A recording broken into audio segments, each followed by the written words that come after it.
ASUS router Wi Fi speed drops randomly.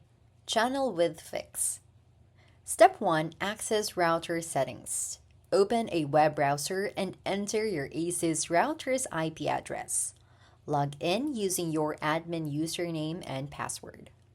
Step 2. Navigate to wireless settings. Under Advanced Settings in the left menu, click on Wireless to access the Wi-Fi configuration where you can adjust your network's channels and speeds. Step 3. Set channel bandwidth to 20 MHz.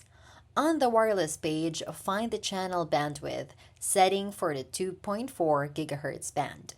Change it from auto to 20 MHz to improve stability and reduce interference, which can cause speed drops.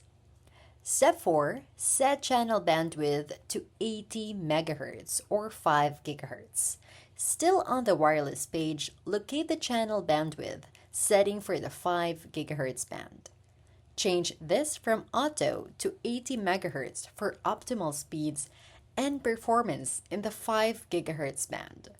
Avoid 160 MHz unless you're sure your devices and environment support it without the issues. Step 5. Set Apply and Test Settings. Click Apply Changes to save the router from reboot. After rebooting your devices, monitor for stable Wi-Fi speeds.